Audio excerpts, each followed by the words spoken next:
मुखं करोति वाचालं पङ्गुलङ्घयते गिरिं यत्कृपातमहं वन्दे પરમાનંદમાધવમ. ભગવદ્ ગીતાના બે ભાગ આપણે સાંભળ્યા. આજથી તૃતીય ત્રીજા ભાગની કથા શરૂ થાય છે. ગીતાજીના 18 અધ્યાય 12 અધ્યાયની કથા સાંભળી. કર્મ, જ્ઞાન અને ઉપાસના 3 વિભાગ છે. તો કર્મ અને જ્ઞાન એ 2 વિભાગ પૂરા થયા. ઉપાસના કહો કે ભક્તિ કહો એ આપણે સાંભળીએ. જોકે ખરી રીતે એની શરૂઆત તો 12મા અધ્યાયથી છે, પણ ગીતા ઉપર મોટા મોટા આચાર્યોએ જે વ્યાખ્યાઓ ભાષાંતરો રચ્યા છે એમાં આ રીતે વિભાગ પાડેલા છે. આજનો 13મો અધ્યાય ક્ષેત્રજ્ઞ યોગ એવું એનું નામ છે. અર્જુનના પ્રશ્નથી આ અધ્યાયની શરૂઆત થઈ. અર્જુન ઉવાચ પ્રકૃતિમ પુરુષમ ચૈવ ક્ષેત્રમ ક્ષેત્રજ્ઞમેવ ચ એતદ્ વેદિતુમિચ્છામિ જ્ઞાનમ જ્ઞેયમ ચ કેશવ. હે ભગવાન, કેટલાક શબ્દો એવા છે તત્વજ્ઞાનના માર્ગમાં, એના ખાસ અર્થો થતા હોય છે. પ્રકૃતિ પુરુષ, ક્ષેત્ર ક્ષેત્રજ્ઞ, જ્ઞાન અને જ્ઞેય આ શું છે? ઉત્તર સમજતા પહેલા પ્રશ્ન સમજવો બહુ જરૂરી હોય છે. પ્રકૃતિ અને પુરુષ, ક્ષેત્ર અને ક્ષેત્રજ્ઞ, જ્ઞાન અને જ્ઞેય આ 3 જોડકા છે. એ વિશે આજ તો પ્રભુ દયા કરીને સંભળાવો. ભગવાન હવે એ વિશે જ આજે અર્જુનને ઉપદેશ આપશે. ઇદમ શરીરમ કૌંતેય ક્ષેત્રમિત્યવિધીયતે એતદ્યો વેતિ તમ પ્રાહુ ક્ષેત્રજ્ઞ ઇતિ તદ્વિદા. હવે સૌથી પહેલી શરૂઆત થાય છે ક્ષેત્ર અને ક્ષેત્રજ્ઞ. ક્ષેત્રના બહુ અર્થો છે સંસ્કૃતમાં, પણ મુખ્ય અર્થો 2-3 છે. ક્ષેત્ર એટલે એક તો ખેતર, બીજો અર્થ ક્ષેત્ર એટલે સ્ત્રી, અને ત્રીજો અર્થ ક્ષેત્ર એટલે આપણું શરીર. તો આ શરીરને ક્ષેત્ર કહેવાય છે. અંદર બેઠેલા આત્માને ક્ષેત્રજ્ઞ કહેવાય છે. હવે એ અર્થને જરા ઊંચે લઈ જાઓ તો આત્માને ક્ષેત્ર કહેવાય છે. આત્માની અંદર બેઠેલા પરમાત્માને ક્ષેત્રજ્ઞ કહેવાય છે. શ્રુતિ એમ કહે છે યસ્ય આત્મા શરીરમ. આત્મા જેનું શરીર છે તો પછી આત્મા ક્ષેત્ર, પરમાત્મા ક્ષેત્રજ્ઞ. આપણું આ શરીર ક્ષેત્ર, એની અંદર બેઠેલો આત્મા ક્ષેત્રજ્ઞ. પછી ભગવાન કહે છે કે અંદર શરીરમાં રહેલો જે જીવ એ ક્ષેત્ર છે, એની અંદર બેઠેલો ક્ષેત્રજ્ઞ હું પોતે જ છું, બીજું કોઈ નહીં. ક્ષેત્ર અને ક્ષેત્રજ્ઞનું જે જ્ઞાન એ જ સાચું જ્ઞાન છે. ક્ષેત્ર એટલે આત્મા, ક્ષેત્રજ્ઞ એટલે પરમાત્મા, એનું જ્ઞાન એ જ સાચું જ્ઞાન. ગીતા એમ કહે છે. સ્વામિનારાયણ ભગવાન શિક્ષાપત્રીમાં કહે છે જ્ઞાનમ ચ જીવમાયેશ રૂપાણામ સૃષ્ઠવેદનમ. જીવ, માયા અને ઈશ્વર, એમાં પણ ક્ષેત્ર અને ક્ષેત્રજ્ઞ આવી જાય છે. એને જે સુષ્ઠુ એટલે કે સારી રીતે અને સાચી રીતે સમજે એનું નામ છે જ્ઞાન. જીવ ઈશ્વર અને માયાના સ્વરૂપને જે નથી સમજતો એ જ્ઞાની કહેવાતો નથી. આજ તો જ્ઞાનની ચર્ચા એટલી સુંદર આવશે કે જ્ઞાની કોને કહેવાય. આ જે ક્ષેત્ર છે શરીર, બીજું ક્ષેત્ર છે આત્મા. એને તો શાસ્ત્રમાં, વેદોમાં મહર્ષિઓએ બહુ જુદી જુદી દ્રષ્ટિથી ગાયું છે. જેને જેમ યોગ્ય લાગ્યું. ઋષિવીર બહુધા ગીતમ, ઋષિઓએ અનેક રીતે એનું વર્ણન કર્યું છે. જેમ કે ઉપનિષદ કહે છે, આત્માનમ રથિનમ વિદ્ધિ શરીરમ રથમેવ ચ.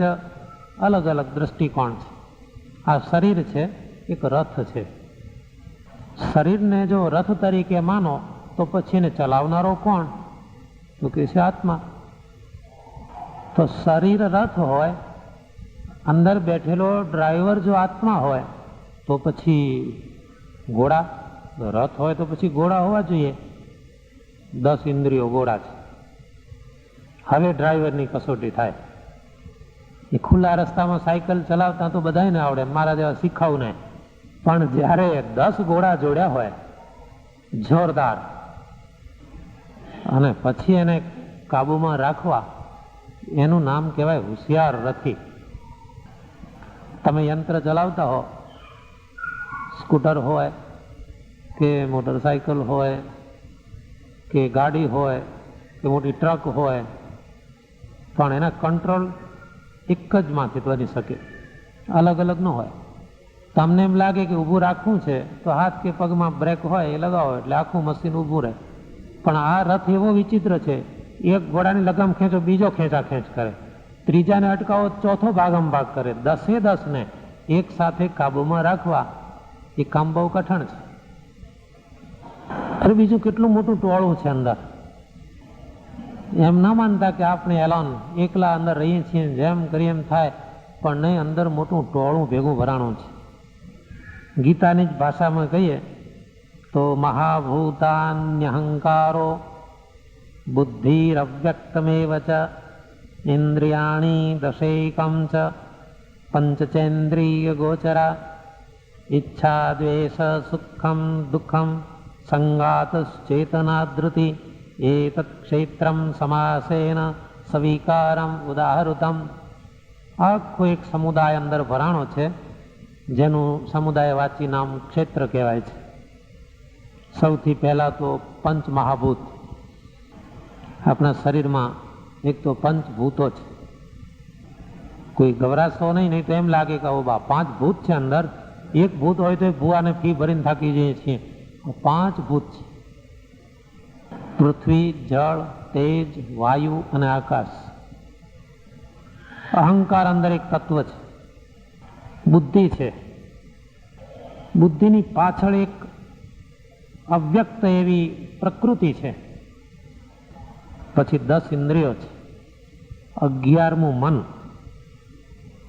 ઇન્દ્રિયોના 5 વિષયો: શબ્દ, સ્પર્શ, રૂપ, રસ, ગંધ. ત્યાર પછી ઈચ્છા નામની એક તોફાની પ્રકૃતિ અંદર બેઠી છે.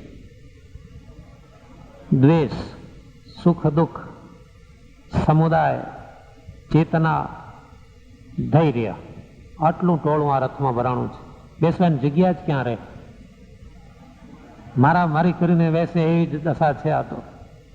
હવે આ બધા અંદર બેઠા એનો તો વાંધો નથી, સંપીને કોઈ ડબ્બામાં ભેગા ભરાય ને તો અંદર એડજસ્ટ થઈ જાય. પણ બધા જ પોતપોતાની વાતમાં મક્કમ છે. એક આમ તાણે છે, એક આમ તાણે છે. શિયાળ તાણે સીમ ભણી, એવી દશા અંદર થઈ છે. ઈચ્છા કહે છે કે બસ મારે આ જોઈએ, મારે આ જોઈએ, મારે તે જોઈએ. પણ ભાઈ કંઈક કાબુમાં રાખ. ઘરની પરિસ્થિતિ જાણે નહીં એવી કોઈ પત્ની હોય, પતિની બાબતને સમજે નહીં, અને દરરોજ સાંજે નવી માગણીઓ ઊભી જ હોય. આપણે ટેપ રેકર્ડ ન લાવી શકીએ? બાજુમાં લાવ્યો છે ને, હા બધું લાવી શકીએ. હું કાંઈ લાવ્યા નહીં, તમે તો હેરાન કરી નાખ્યા. આમ ને આમ 25 વર્ષ જતા રહ્યા. આ લોકો ટીવી લાવ્યા, આપણે ના લાવીએ? પહેલા લોકો તે લાવ્યા, આ લાવ્યા. આણે બંગલામાં જો મકાનમાં શરૂઆત કરી દીધી બાંધકામની. આપણું તો કાંઈ ઠેકાણું નથી. 58 થશે ને હાંકી કાઢશે અહીંથી. એનું કંઈક તો કરો, કંઈક તો ચિંતા કરો. રોજે રોજ. એટલે ઈચ્છા નામની અંદર બેઠેલી એક સ્ત્રી, આ જોઈએ તે જોઈએ, એને તો કોઈ અંત જ નહીં. પછી દ્વેષ, સુખ દુઃખ, પંચ વિષય, આ બધા અંદર પોતપોતાની રીતે રમખાણ ચલાવ્યા કરે છે. હવે રથીનમ, અંદર બેઠેલો આત્મા એને આ બધાની સાથે સમાધાન કરવાનું છે. સૌને સમજાવવાના છે. ન સમજે એને આંખ બતાવવાની છે. સમજે એને સારી રીતે સમજાવી, શબ્દથી ચાહે વાસ્તવિકતાથી સમજાવી દેવાના છે. હવે એને સમજાવવા માટેના સાધનો ગીતા જ પૂરા પાડે છે. આખું આવડું મોટું ટોળું છે જેને ક્ષેત્ર કહીએ છીએ, એને જ્ઞાનથી સમજાવવાનું છે. જ્યાં સુધી જ્ઞેય વસ્તુ હાથમાં ના આવે ત્યાં સુધી માણસ જ્ઞાની ન કહેવાય. જ્ઞેય કોણ છે? પરમાત્મા છે. ક્ષેત્ર શરીર, એનો ક્ષેત્રજ્ઞ આત્મા, એના માટે જ્ઞેય છે પરમાત્મા. જ્યારે પરમાત્માને જાણે ને ત્યારે પૂરેપૂરું અંદર એનામાં બળ આવે છે અને આ બધા સમુદાયને એ અંકુશમાં રાખી શકે છે. હવે સૌથી પહેલું આવે છે અમાનિત્વમ. આખા ટોળાને કાબુમાં લેવાની હવે દવા આવે છે. એક તો અમાનિત્વમ, નિર્માનીપણું. તમારી પાસે પૈસો હોય, ધન હોય, સંપત્તિ હોય, બુદ્ધિ હોય, બળ હોય, સંગબળ હોય, પણ છતાં નિર્માનીપણું. આ કામ બહુ કઠણ છે. સજ્જનો હંમેશા નિર્માની રહે છે. સદગુણી પુરુષો હંમેશા નિર્માની બને છે. આંબાના ઝાડ ઉપર જ્યારે કેરીઓ આવે ને તો જેમ જેમ કેરી મોટી થતી જાય તેમ એ ડાળી નીચે નમતી જાય છે. એ જ રીતે જેમ સદગુણનો વિકાસ થતો જાય એમ માણસમાં નમ્રતા વધતી જાય. કોઈનામાં સદગુણ વધે અને જો અભિમાન વધે તો એ સદગુણ વધ્યા જ નથી. એ કાગળના ફૂલ, એમાં કંઈ નહીં, સાચા ફૂલ નહીં.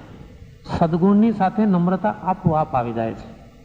એટલે તો સંસ્કૃતમાં કહેવત છે કે વિદ્યા દદાતિ વિનયમ. વિદ્યા એક મોટામાં મોટો સદગુણ છે, તો એ વિનય આપે છે, નમ્રતા આપે છે. કોઈ ભણવા છતાં જો અભિમાની બને તો એનામાં વિદ્યા સાચી રીતે આવી નથી એમ માનવું રહ્યું. ગીતામાં જે સદગુણો બતાવ્યા આખા ક્ષેત્રને જીતવાના, એમાં સૌથી પહેલું નામ અમાનિત્વમ, એટલે કે નિર્માની રહેવું જ જોઈએ. જે પરિસ્થિતિ, જે કોઈ પ્રપંચમાં આપણે જીવતા હોઈએ એમાં નમ્રતા આવે એટલે અહંકાર. સૌથી પહેલો જે ટોળું ગણાવ્યું મહાભૂતાન્યહંકારો, પંચભૂત અને અહંકાર. તો અહંકારને કાઢવો હોય તો શાનાથી જાય? નમ્રતાથી. અહંકારને કાઢવા માટે 4 ધોલો લગાવીએ એમ ના જાય, એ તો વધે ઉપરથી. સર્પને તમે એક જરાક કાંકરી મારો એટલે ફૂંફાડો મારે, એમ અહંકારને તમે જો તિરસ્કારો તો ડબલ વેગથી ઊંચું મસ્તક કરે છે. અહંકારને કાઢવા માટે નમ્રતા કામ લાગે છે. ત્યાર પછી આવે છે અદંભિત્વમ. માણસને દંભ બહુ ગમે છે, એટલો બધો ગમે કે ન પૂછો વાત. દંભનો સ્પષ્ટ અર્થ કરીએ તો જેવા આપણે નથી એવા દેખાવા પ્રયત્ન કરવો, એનું નામ દંભ. તમને નમવું ગમતું ન હોય પણ દેખાડવા ખાતર નમો તો એનું નામ દંભ. તમને ઉપવાસ એકટાણા ગમતા ન હોય પણ કંઈ આશાએ કે સારા દેખાવા શરૂ કરી દો, એનું નામ દંભ. એક ભાઈ કોઈને ત્યાં મહેમાન થયા, અધિક શ્રાવણ ચાલતો હતો. એને ઘરમાં જોયો રસોડામાં એક બાજુ ખીચડી તૈયાર છે તપેલીમાં, અને બીજી બાજુ ફરાળી ચેવડો, ગોટા, સૂકી ભાજી બટાકાની. એટલે કે જમવા બેસી જાઓ, મારે એક ટાણા ચાલે છે, શ્રાવણ મહિનો છે ને, કશું એક ટાણા નહોતા ચાલતા, પણ અંદર જોઈ આવ્યો ને, પેલી વ્યક્તિ કહે છે અમારે તો એક ટાણા છે, તમે જમવા બેસી જાઓ, મારે એક ટાણા ચાલે છે.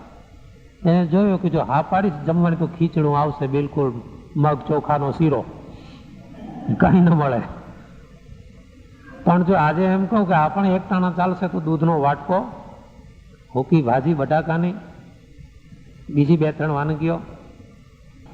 બીજે દિવસે ભાઈ ઓફિસમાં ગયા, કોઈને કામે આવ્યા હશે મળવા, તમે એકટાણા કરો છો? ના ચેન્જ ઓફ ફૂડ. હું તો એકટાણામાં કાંઈ માનતો નથી, પણ ખાવાની જો વેરાયટી મળી જતી હોય તો એકટાણા. એટલે આનું નામ કહેવાય દંભ. આપણામાં જે નથી એવા દેખાવાનો પ્રયત્ન કરવાની કોઈ જરૂર નહીં. જેવા છે એવા દેખાવું, એનું નામ સરળતા. અને નથી છતાં દંભ બતાવવો, હું મહાન ભક્ત છું, મને શ્રદ્ધા બહુ છે, ભાઈ જેટલી હોય એટલી સાચવો. ભગવાન જાણે છે કેટલી હશે એટલી, એ કહેવાની કોઈ જરૂર ન હોય. ત્રીજું આવે છે સત્ય અહિંસા.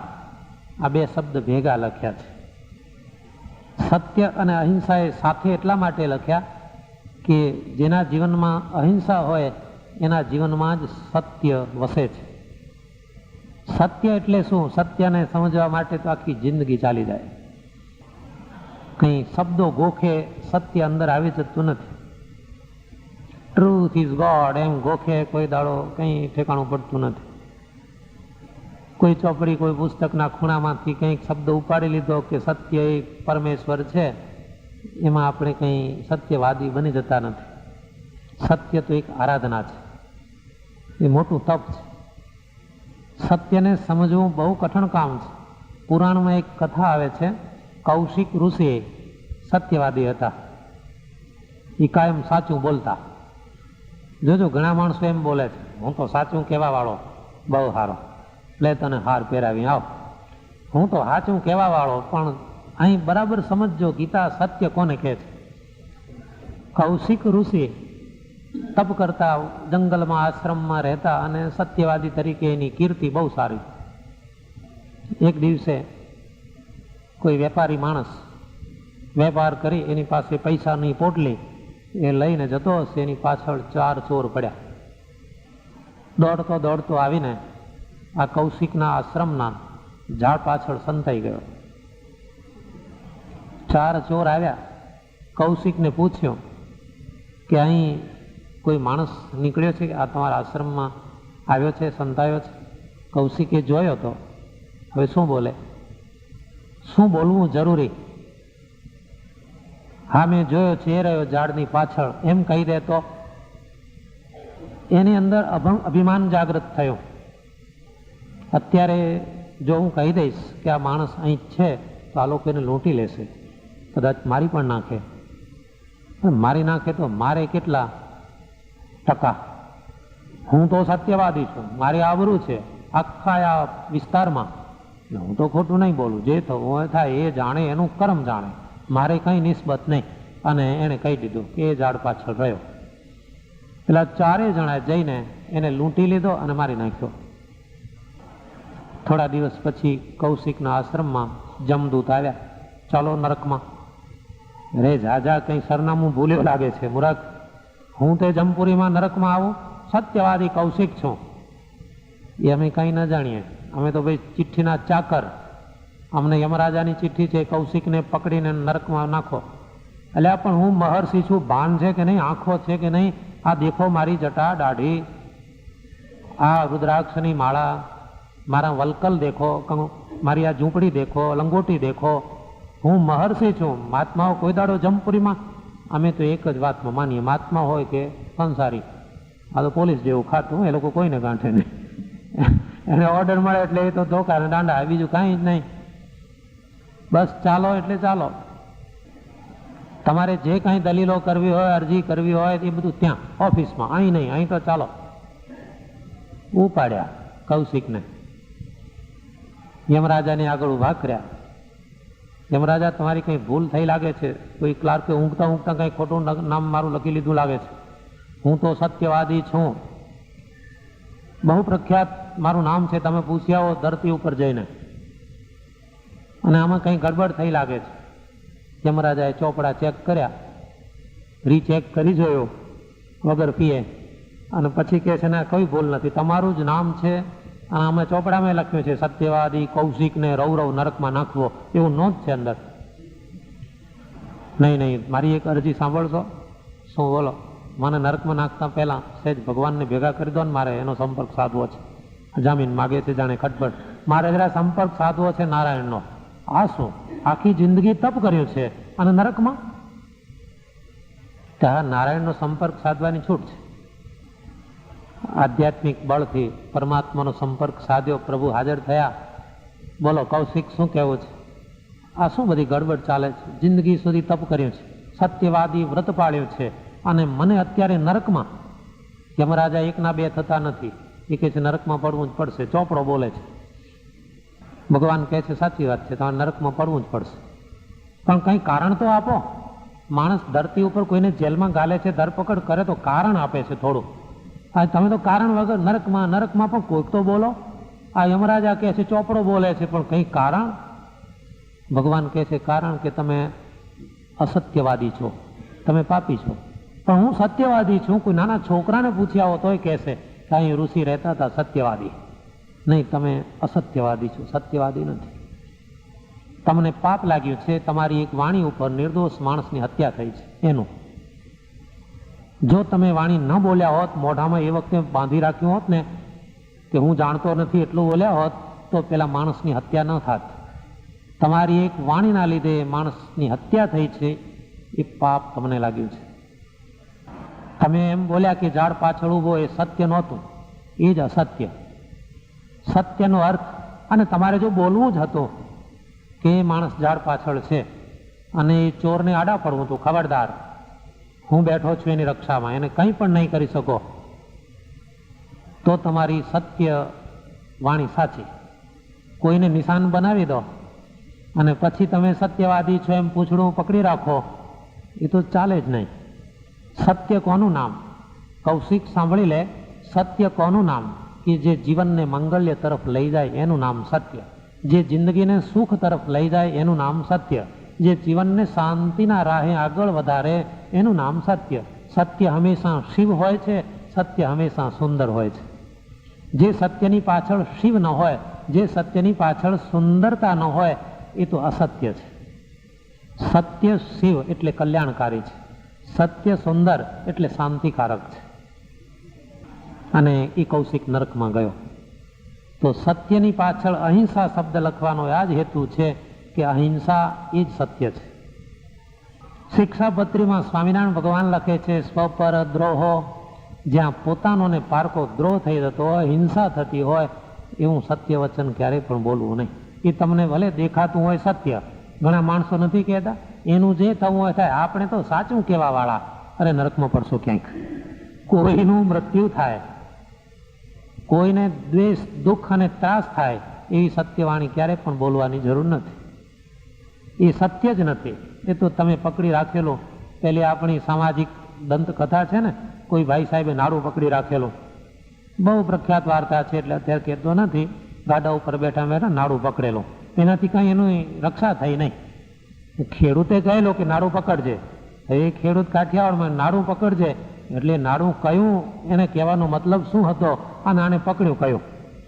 એમ માણસો સત્યનું નાડું પકડે છે, વાસ્તવિક સત્ય પકડતા નથી. વાસ્તવિક સત્ય શિવમ અને સુંદરતા છે. જીવન માંગલ્ય તરફ લઈ જાય, મોક્ષના માર્ગે આગળ લઈ જાય, એ જ સત્ય છે. બાકી જેવી ફાવે એવી વાણી બોલીએ એ કંઈ સત્ય નથી. તમે કહેશો આ માણસ ચોર છે, આ માણસ રખડેલ છે, આ માણસ વિલાસી છે, એ કોઈ સત્ય નથી. તમે ક્યાં ઇન્સ્પેક્ટર તરીકે ઈશ્વરને ત્યાંથી અહીં આવ્યા છો? ભગવાને તમારા ઉપર એવો સિક્કો મારીને મોકલ્યો હોય કે જા ભાઈ, આ આખી ધરતી ઉપર કોણ કેવો છે જા ઓડિટ કરી આવો, તો બરાબર છે. અહીં તો આપણે તો આપણું કરવા માટે આવ્યા છીએ, બીજાનું નહીં. ઈશ્વર તમને એમ નહીં પૂછે તારી આજુબાજુવાળા કેવા હતા, જરા મને માહિતી તો આપ, એ તો પૂછવાના જ નથી. તો સત્યનો આ અર્થ જે સમજીને સાચો સત્યનિષ્ઠ બને એ જ્ઞાન છે. હવે આગળ આવે છે જ્ઞાનના ઉપાય. આચાર્યોપાસનમ. આચાર્ય એટલે ગુરુ. ગુરુની ઉપાસના જે કરે એ પણ એક જ્ઞાનનો માર્ગ છે. ગુરુની ઉપાસના એટલે શું? ઘણીવાર સમાજમાં આપણે દેખીએ છીએ, આપણા ભારતમાં બધું જોવા મળે. પોતાના ગુરુ હોય એ ગુરુનું ધ્યાન કરે, ગુરુની આગળ ફૂલ ધૂપ દેવ અગરબત્તી નૈવેદ્ય આ બધું ચાલે. આચાર્યોપાસન એટલો શબ્દ ગીતામાં લખ્યો છે, ગુરુની ઉપાસના. તો અહીં આગળ ગીતાના મોટા મોટા આચાર્યોએ વ્યાખ્યા લખી એમાં કહ્યું કે ગુરુની ઉપાસના એટલે ગુરુની સેવા. હવે ગુરુની સેવા એટલે શું? નારદજી કહે છે, હું સમજાવું. નારદજીએ ભક્તિ સૂત્રમાં લખ્યું કે સેવાનુવૃત્ત્યા, સેવા એટલે અનુવૃત્તિ. ગુરુની અનુવૃત્તિ જાળવે એનું નામ કહેવાય સેવા, અને એનું જ નામ ઉપાસના. હવે ગુરુની પાસે રહીને ગુરુની અનુવૃત્તિ સાચવે, એની પાછળ સ્વાર્થ પણ હોય છે. સૌરાષ્ટ્રમાં જેતપુર ગામ છે, જેતપુર કાઠીના, ત્યાં ભાદર નદી છે. ભાદર નદીમાં એક ઊંડો ગુનો છે. ગુનો એટલે ધરો. ધરામાં પાણી ભરેલો. સ્વામિનારાયણ ભગવાન અને સંતો ત્યાં સ્નાન કરતા હતા. ત્યાં કોઈ વ્યક્તિ ત્યાં નાહવા માટે આવે છે. એને વસ્ત્રો બદલ્યા અને નદીમાં સ્નાન કર્યું. બધા સાધુએ અને પ્રભુએ જોયું કે એના શરીર ઉપર જ્યાં ને ત્યાં ડામ દીધેલા, હાથ ઉપર, પેટ ઉપર, છાતી ઉપર, બરડામાં, જ્યાં જુઓ ત્યાં ચામઠા. ભગવાનને દયા આવી ગઈ. અરે સંતોએ કંપી ઉઠ્યા, આ શું બિચારાને શું છે આ?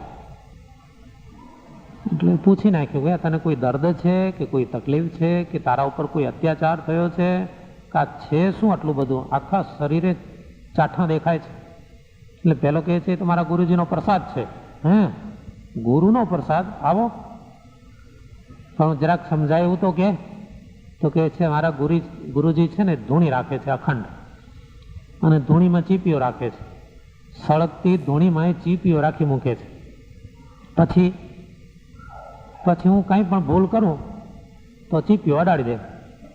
ચીપીઓ અડાડ્યા જ કરે. એનું બધું આ છે. પણ આટલું બધું તું સહન કરે છે, ધન્યવાદ છે. સહન તો કરે જ છૂટકો. તું કેમ શું છે કંઈ? હાથ તો સાંજ પડતા મને અડધો શેર ગાંજો જોઈએ છે, એ મારા ગુરુ પૂરો પાડે છે. બોલો, હવે એ વ્યસનના સ્વાર્થના કારણે એ પોતાના ગુરુની ઉપાસના, આચાર્ય ઉપાસન કરે છે, એમાં એને કોઈ ફળ નથી. અડધો શેર ગાંજો સાંજ પડતા મને જોઈએ છે ફૂંકી મારવા, પીવા, તો એ ગુરુ જ પૂરો પાડે છે. ગુરુ ચેલાને જો અડધો શેર આપતા હોય, પોતે પોણો શેર નહીં પીતા હોય છે ખાતરી. આવી રીતે ગુરુ પૂજા કે ગુરુ સેવા હોય એમાં કોઈ ફળ નથી, એમાં કોઈ જ્ઞાન નથી. નિસ્વાર્થ ભાવના હોય. ગુરુના પ્રત્યે ઈશ્વર બુદ્ધિ હોય. ગુરુ એ ઈશ્વર નથી, પણ ગુરુના પ્રત્યે ઈશ્વર બુદ્ધિ શિષ્ય માટે જરૂરી છે. જેમ શાસ્ત્ર કહે છે કે સ્ત્રીએ પોતાના પતિના વિશે પરમેશ્વરની બુદ્ધિ રાખવી. પતિ એ કોઈ દાડો પરમેશ્વર નથી, પણ સ્ત્રીએ એવી બુદ્ધિ રાખવી જોઈએ. એમ ગુરુ કોઈ દિવસે પરમેશ્વર નથી, પરંતુ શિષ્યો એવી બુદ્ધિ રાખવી જોઈએ, એવો ભાવ, એવી સદભાવના, તો એના કામ સફળ થાય છે.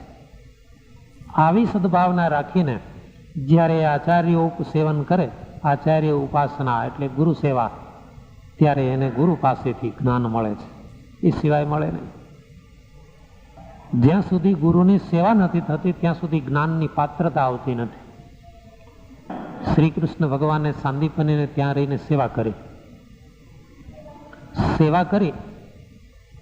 પરમાત્મા પોતે આપણા ઉપદેશ માટે ગુરુના આશ્રમમાં રહી અને ગુરુની સેવા કરી, તો આપણે ભાગવતમાં સાંભળવા મળશે જ.